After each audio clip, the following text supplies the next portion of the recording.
my name is Gui Vohringer. I'm one of the founders of Mesh ID. I'm George Pedra, also one of the founders of Mesh ID.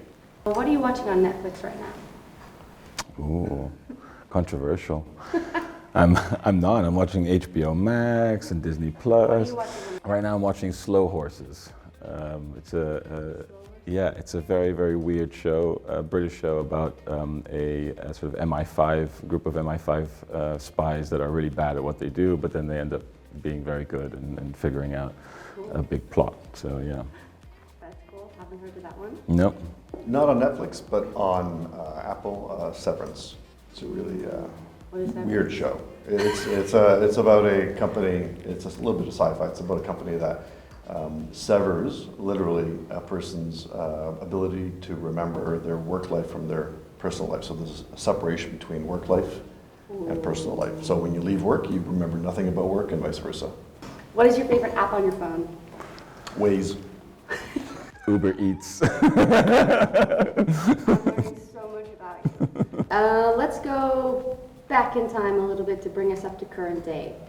First question, what was your favorite subject in school as a kid? That's either computer science or art. And for me it was physics.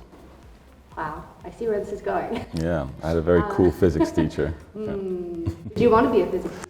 No, I had a very cool physics teacher, and he really, he made it fun, and I seemed to have a ability to do it, and so I also liked that.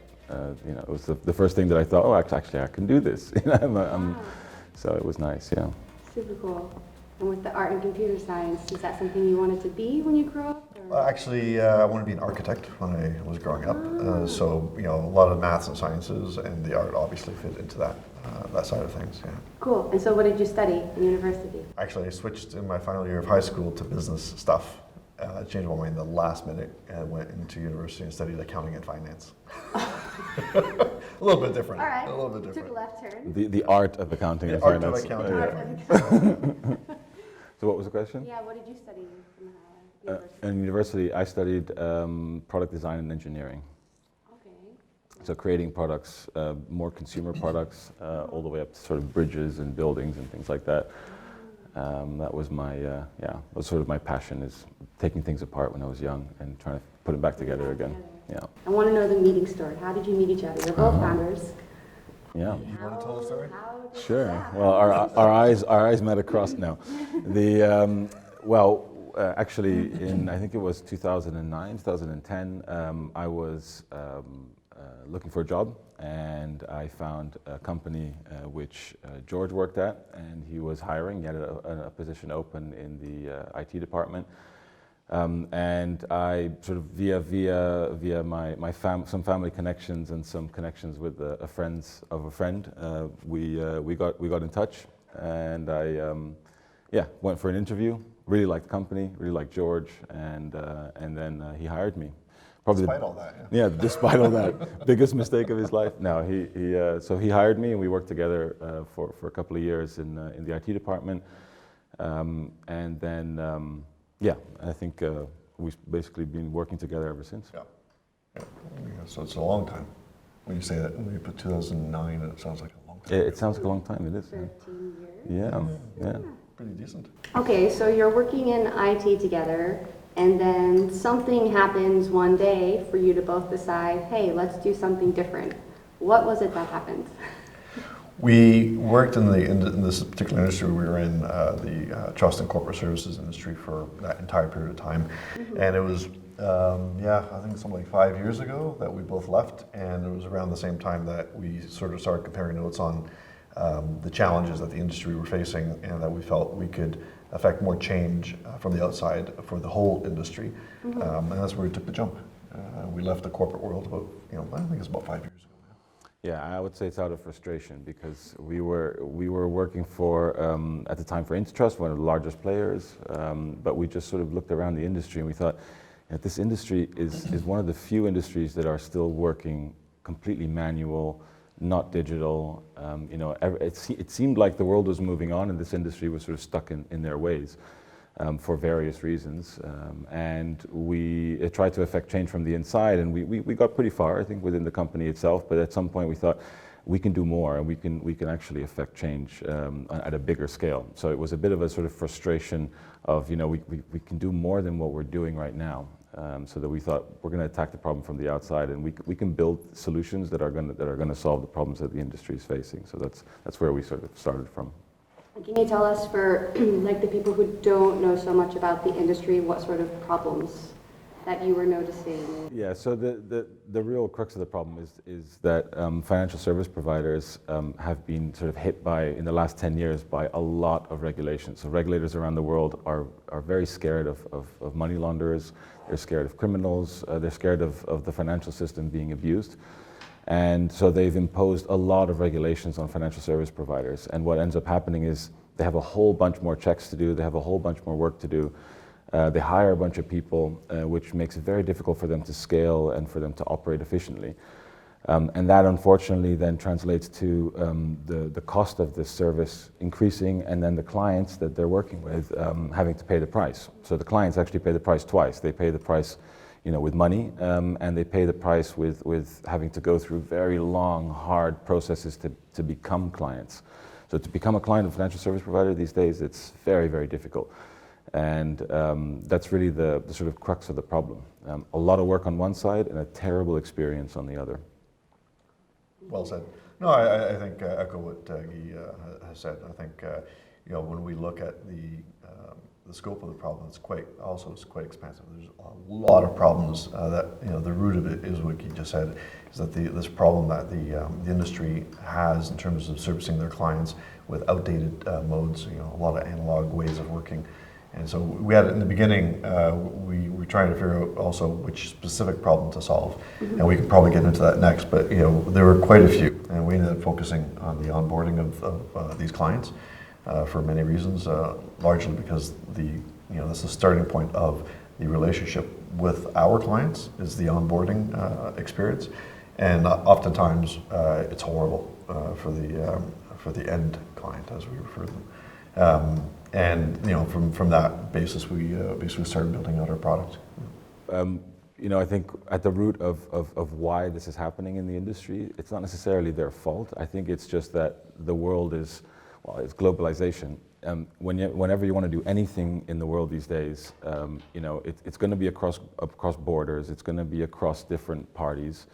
You know, if you want to deliver a financial service, you can never do it alone. You got to do it. There's always a lawyer involved. There's an accountant firm. There's 5 or 6 or 7 different players involved in a transaction, a business transaction, and you know, all of these players need to do their own due diligence and their own checks, you know, because of the pressures from the regulator. So it's sort of it created a sort of a perfect storm for clients, right? They're faced with, I just want to open an office in a different country, and now I have to be onboarded 7 times across 7 different providers, provide the same information over and over and over again, and it becomes very difficult for clients to do business. So it's, I think, on one hand, regulators trying to control things, on the other hand, businesses trying to deliver a service, and there's something there in between that's just not gelling. And we believe, you know, very strongly that technology can bridge that gap and actually create the sort of synergies between what the regulator wants and what the companies want. Yeah, we usually encapsulate this message as 3 market forces. One is the commercial demand that the end clients want to have these changes because they're frustrated with the experiences they have. And then there's the regulatory forces, which what Guy was saying before, that globally there's a trend for more regulation, not less, and then companies struggling to keep up with this changing, you know, constantly changing demands from the regulators. And the last is technological forces. And from that point of view, it's really the advancement of technology allows us now to really automate and digitize a lot of the pain points. And a lot of the companies that we saw in the market, you know, our clients at that time perhaps didn't realize that the technologies were available to solve these problems. And you know, to be honest, during COVID, there was quite a bit of acceleration because you know, there was a quick realization that these solutions are available to help solve you know, the problems that presented themselves because of COVID, but really they're the same problems that existed before. Mm-hmm. And Mesh ID is one of these solutions. Yep. The best. Tell us about how the best solution works? Like, what makes you stand out from other people who are also providing the same sort of service? Yeah, I think at the core we solve the problem on both sides of the story. So we solve the problem for the service providers that are trying to deliver a service, and we do that by automating the collection and verification of information. So if you are a service provider, you want to bring on a client, that could be, for example, a company or an individual, you need to do all kinds of checks on them, collect all kinds of information. And the process before Mesh ID is very manual, it's very laborious, it takes a lot of time and effort, a lot of emails going back and forth, a lot of PDF forms, it's a really a hard process. Mesh ID automates the collection and verification of that information, so the service provider can do it within a couple of clicks, can get what they need, and then they can sort of feed their downstream decision-making process about risk. You know, does this client pose a risk to the financial system? Does it pose a risk to me as a company? And then we solve the problem on the other side of the coin as well, where the clients that are being onboarded, we give them a very seamless and easy experience to provide information. So we sort of hide the complexity from both sides. We create all this complex technology that does a bunch of stuff, and we just make it easy for one party to provide it and the other party to consume it, essentially. What makes us different and unique in the market are a couple of things. The first one is we are really focused on hyper-automation. So a lot of providers or technology providers that provide similar services, they're really sort of digitizing the PDF forms. They're like, well, you know, there's some PDF forms, let's make them digital, let's make them online, but still sort of have the same difficult process, but now online. Or you can do it on your phone or something like that, right? And our view is that that's not enough. You know, we're not looking for 10, 20, 30% improvements. We're looking for 3x, 5x, 10x improvements. So we'll go look for technologies that, for example, forensic detectives use for trying to figure out if someone is a criminal or not. You know, Interpol, Europol, they use these very advanced technologies to scour the web for you know, people's names, bank accounts, and we use those same technologies and we integrate them into Mesh ID to automate that process fully, or verify an identity digitally instead of having to have the person go to a notary and show their passport. So that's one thing that makes us unique. And the second thing, which makes us very unique in this industry, is the fact that most companies like us are solving the problem for the service provider, an individual service provider. So they'll sell their technology to the service provider to make their lives easier. At Mesh ID, what we do is once a client is onboarded into a service provider, we hand over all that information that was collected and verified, we hand it back and put it back in the hands of the client. And that client essentially has a passport that they can use to identify themselves to other providers that are using Mesh ID. So it's onboarding becomes almost as easy as handing over a passport at an airport. You know, all their information is there, it's all verified, they just need to sort of hand the keys over to that information to the next provider. So we've created this sort of sharing mechanism, and that's something completely unique in the industry that very few parties are doing, but it's definitely a trend that we see increasing. You know, we see countries now looking at KYC sharing solutions across different countries. Europe is looking at ways of sharing information. So sharing is really the sort of next big thing, and we're ahead of the curve in that sense.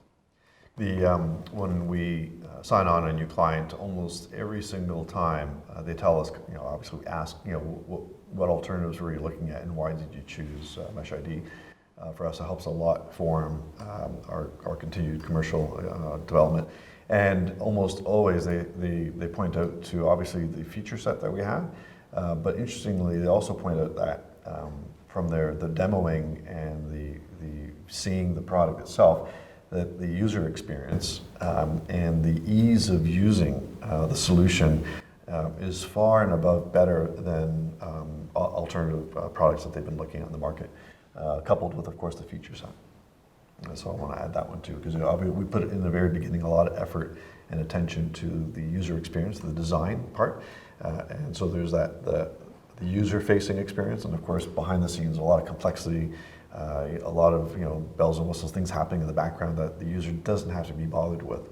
They just have, and from a user point of view, it's not just our clients, but our clients' experience is as seamless as possible. We know we come from the industry, like we've said, and that was one of the pain points we heard for forever was that the end client has this horrible experience, and not just from the analog sense, but also what little digital experiences they had. It's clunky, it's cumbersome, it takes too much time, it's not intuitive, and we did make considerable and continue to make considerable investments in making sure that that experience is 10x, 10 times better than what's out there in the market. Yeah, we make a parallel with Apple. So Apple, when they came out, they sort of looked at the computer, the personal computer, and said, guys, this is way too complicated. Why are there all these menus and buttons? And come on, it's got to be simpler than this, right? It's people just want to do stuff. They don't want to have to learn how to use something. They just want to they have a goal. They want to achieve that goal. And we applied the same logic to onboarding and these compliance solutions. Is that we look at them, we're like, this is so clunky. Why does it have to be so complicated? People just want a very clear step-by-step process of what they need to do now, what they need to do next, and it has to be very clean and simple and open. And that's what we've done with Mesh IDs. We've created a very simple-looking system, actually. And when we demo it, like George said, it's people go, oh wow, that's it. It's very easy to use. Check, and then they start using it. And they start to see the power behind it, and they go, wow, this is so cool. So it's sort of packaged in a very simple interface. We try to hide all the complexity from the user experience because it's just like we look at the best modern or contemporary solutions out there, whether it's Apple or Google. It looks easy on the user experience side of things, but behind, of course, you understand and appreciate the complexity. But that's sort of the model we take, is try to make it as pleasurable. It sounds like a strange thing to do compliance and make it a pleasurable experience, but make it as pleasurable and as friendly as possible, and just hide the complexity and bring it out only when the user needs or asks for it. You mentioned a period of growth and acceleration during COVID. But what have been some key challenges that you faced, let's say up until then or even then, if it was suddenly taking off? Key challenges. Or is it just easy? It's always super simple. Yeah. I think one of the key challenges in the beginning, I think before COVID, we were maybe a little ahead of the curve in the sense of maybe a little too early introducing digital verification technologies, and people were sort of they like the idea of it, but then when they start to see how it works and they sort of picture themselves using it, they thought, well, because these companies are so traditional and they're so sort of set in their ways, it's a pretty big leap to get someone to move from having a notary stamp, literally stamp in wax sometimes a copy of a passport, to sort of a mobile phone experience where you take a picture of a document and take a selfie. It's a big leap. So people were sometimes a little cautious to take that leap. And we were basically selling Mesh ID to the sort of front runners, the early adopters, right? And they were the ones that were going, yeah, no, absolutely. We want to give our client that experience. And it was usually, ironically, it was the smaller parties that said, listen, there's these big parties that are dominating the market, but they're very slow moving. We're small, we're nimble. We can sort of introduce some of these digital technologies and leapfrog the competition and start to sort of, take and especially because these days, clients used to be sort of old traditional companies, old white men essentially that are running these companies, and they're used to sort of the old ways of doing things.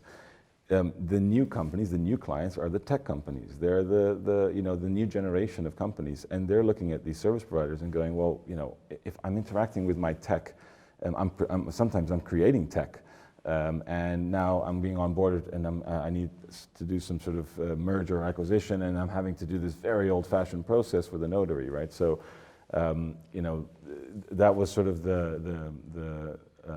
you sort of saw some pressure in the market, but you saw some hesitation from parties to actually jump to these technologies.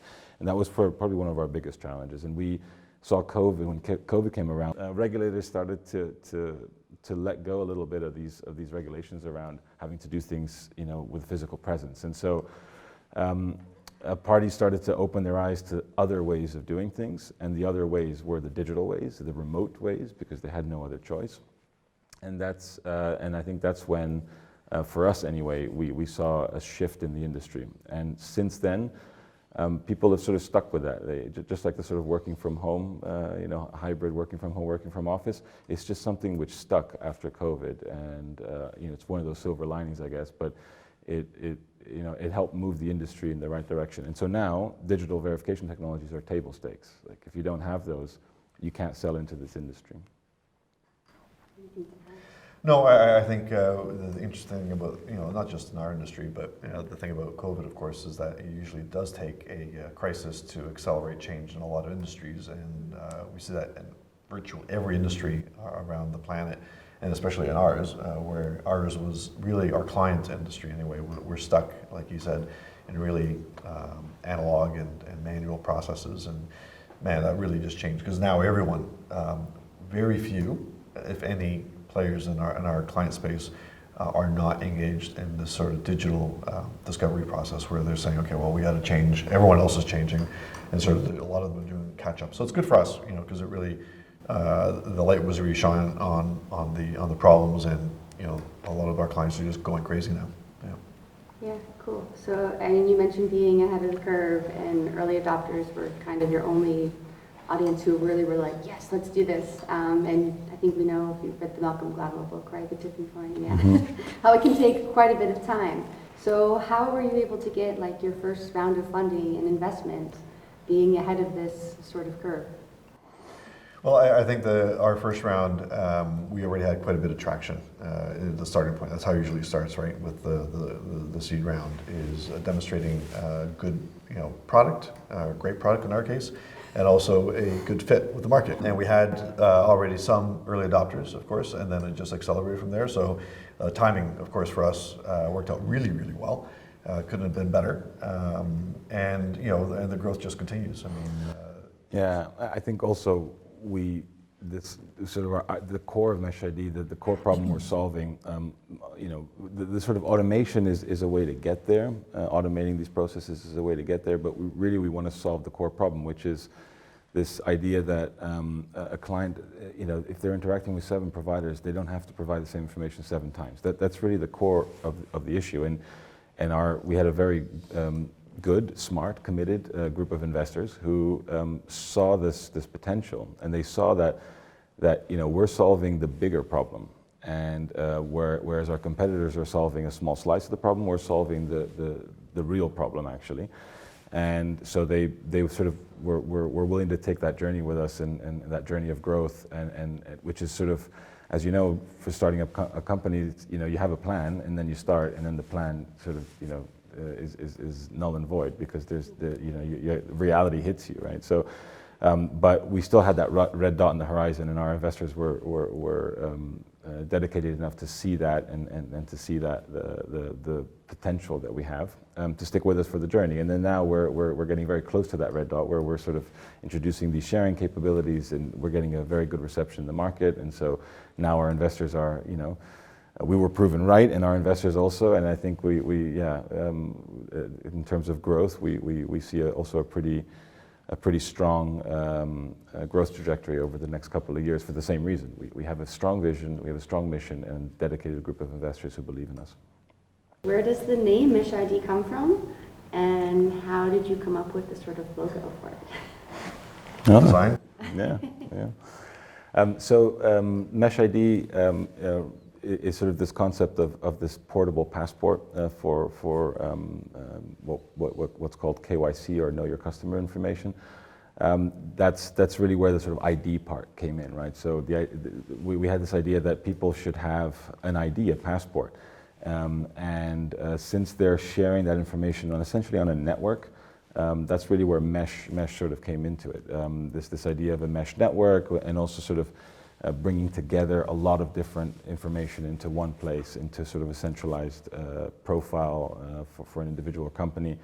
That sort of mesh seemed like a logical choice of words for that, both on the network and on the bringing together part. In terms of the logo, for us, the dots in the logo, they sort of represent the different data points that we collect, and from the different data points, you start to see a picture of what a client is. You can sort of get a 360-degree view of the client. If you take those individual data points in isolation, you don't really see anything in them. But when you bring them together, you start to see a pattern. You start to see things things that you can actually use to make a decision about risk, and that's really where the logo came in. So the M is sort of emerging from a set of dots, a set of data points. Cool, thanks for sharing. And it looks like Space Invaders.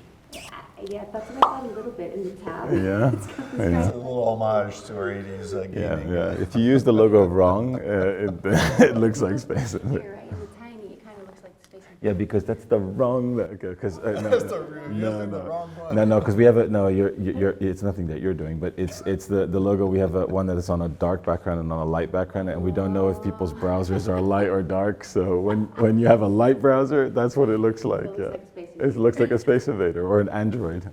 Amazing. Yeah. Cool. As far as company culture-wise, what does the day look like at Mesh IP?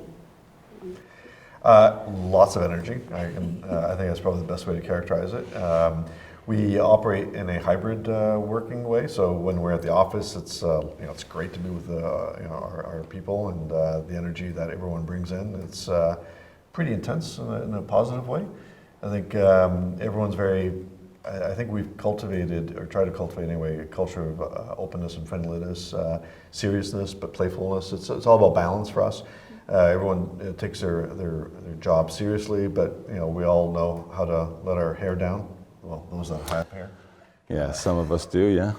And but yeah, it's a very chill environment, but very serious. Everyone knows their role and their responsibilities, and they all professionals. But at the end of the day, we're also, we know we come from the corporate world, so we wanted to make sure we instill this culture of, of course, everyone knows what they have to do, and get the, at the end of the day, get the job done, right? And we try not to instill too much rigidity at all in our culture, because we find that counterproductive. From our experience as well, we always, what did we hate and what did we love when we were in the corporate world, and trying as much as possible to get rid of the stuff we hated. And that was, micromanaging managers and, looking at, observing, punch in, punch out culture, that kind of thing. So now with COVID also helped with accelerating sort of like a work from home. For us, it was also, we were used to doing that even before COVID. And after COVID, everyone kind of, we got into a groove. We learned how to, even remotely maintain good contact with our colleagues. We have, when we do work from home, we have daily social check-ins. So we block aside some time, we get on a video call, we just Play games. play games. No work is allowed. No discussions about work.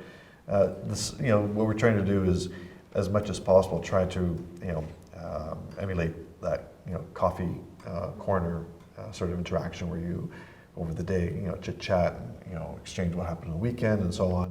It's hard to do remotely, but I think we've pulled it off. We play some games sometime, happy hour style. At 5 o'clock, grab everyone online, have some drinks, play some games online.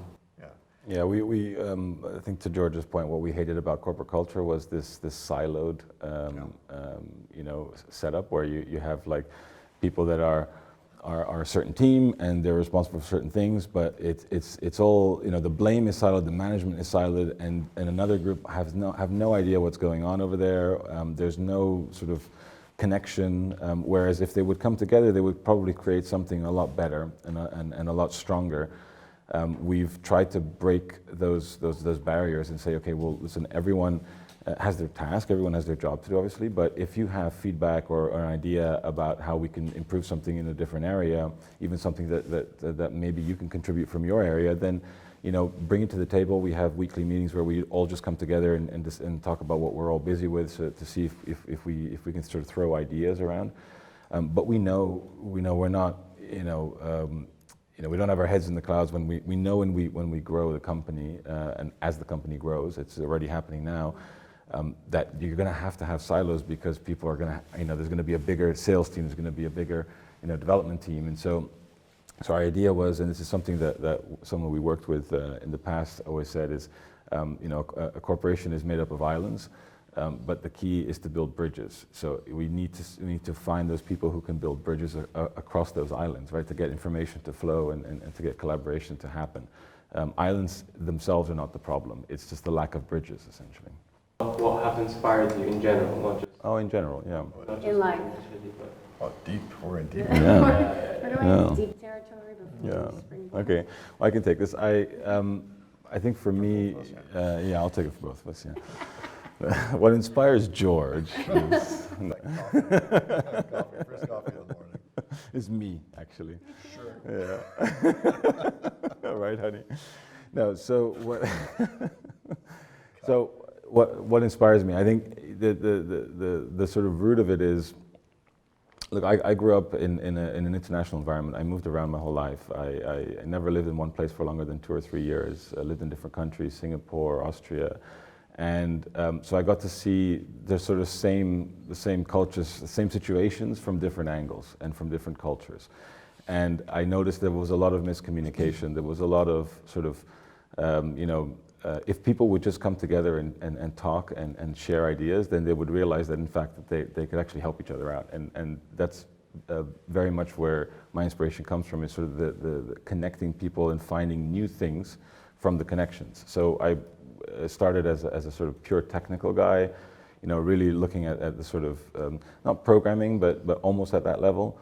And then I started to, because of the new fresh perspectives, when I moved around, I started realizing that there's actually the business side, and I sort of started moving more towards the business side. And then now I found myself actually in the company where we left before we started Mesh ID, as the sort of in-between guy, that I understood one side and I understood the other, and I was the connecting point between the two sides.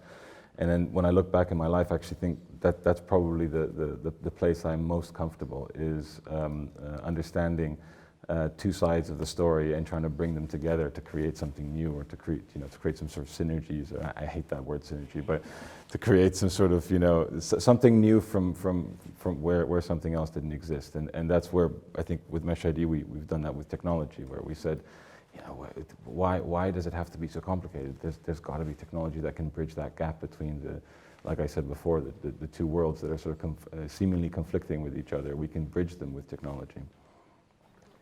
Yeah, for me, on the inspiration side, I think as far as I can remember, even when I was a little kid, it's always been around creating stuff, but also the nerdy measuring and sort of analytical side. Even as a little kid, pestering a teacher of mine, to play with these scientific scales. I was like 6 years old or something. But then also on the art side, being creative. So I think for me, it's a combination of creating something, but also not just for the sake of creation. So it's not pure art, but something measurable, so the quantifiable part. And I think that's obviously for me, from my past, where maths and accounting and finance contributed, but the art side of things is where really you can express a lot of creativity.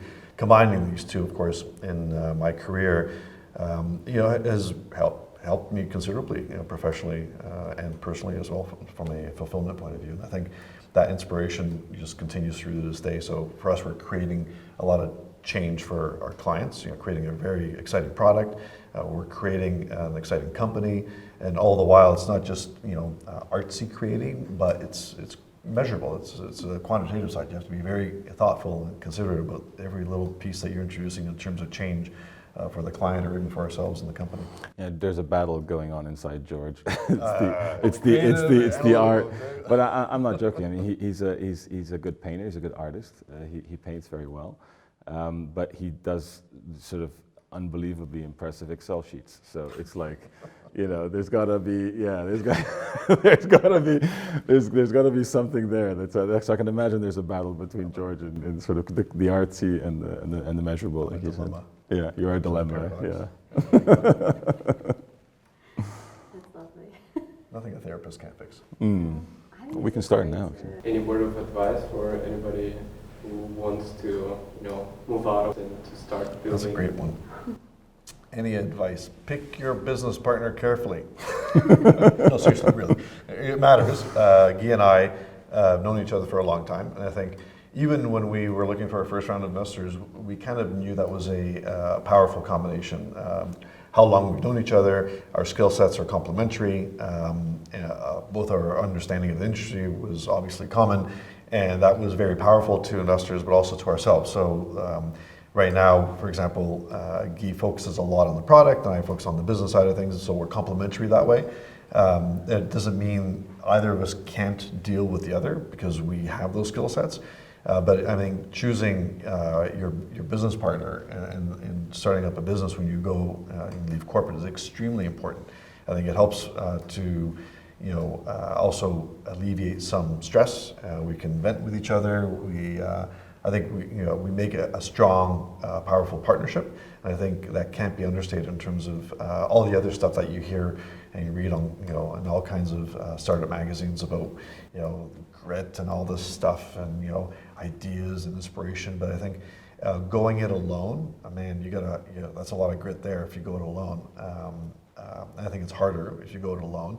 But it's also not easy if you don't have a good foundational partnership to start with. So if you just pick some random person that you're interviewing as a partner, or as though it's like a hire, I think that would be a mistake. I think if you're lucky and you have someone that you've worked with for a long time, so you know each other's working methods and skills, and also the areas that you are not strong at, that's extremely powerful in terms of starting a new business. Yeah, and I think for me it would be great inspiration, ideas. No, I think no, I think for me, I think for me would be this sort of it's hard to put in words. I think number one, do it. Just do it. Just sort of take the leap. I think that's the biggest thing that stops people, right? Is this idea that like, well, what am I leaping into? Well, you're leaping into the unknown. But I think you almost have to let yourself be fooled that things are going to be okay, even though they're probably not at various stages going to be okay. So I think it's important to make a plan, fool yourself into believing that plan's going to work, kick it off, but then be open to be sort of slapped in the face at various points where you realize your plan's not going to work, and then you're going to have to come back and do it again. And I think if you lose the ability to fool yourself into believing something is going to work, I think that's where it goes wrong. You need that motivation, and you almost need to be stupid in that sense. That you have to have this sort of stupid confidence that something is going to work. And if people are too careful, then you'll never do anything. So you got to take that leap. You got to take that risk, and you almost have to know that whatever happens, you'll be okay at the end. Even if you're not, you'll figure out a way to get out of it. Yeah, I think I want to add something. The emotional resilience is extremely important. There's going to be a lot of highs and a lot of lows, and everyone, loves talking about the highs, but there obviously are lows. You can't have it all one way, and there's always going to be some lows. And I think if you don't have that kind of psychological or emotional resilience to handle the lows, I think be very careful, because that can also, for some people, of course, can be devastating. And this is where I think partnerships come in and help, because you can sort of support each other as well when you do hit some rough patches that you weren't planning, you didn't expect. Describe Mesh ID in 3 words. Kick-ass software? No, I'm kidding. No. That's pretty good. Well, I would say Beautiful. Yeah, I would say I would just use 2. I would use 2 words and say amazing experience. Yeah, beautiful, sexy. We're still talking about Mesh ID. Right. Oh, I thought you were talking about partnerships. Sorry. No, I think instinctively I wanted to just say something like about the experience. So I think that's what you're getting at with those two words. But I think I probably echo that. I think it's the same. Yeah. That works. All right, and fill in the blank.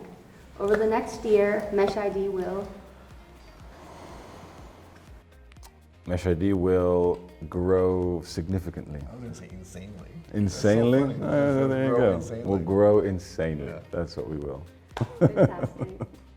That was good. Thank you. Yeah, That was for the really record. good. Yeah. No, thank you. Thank you.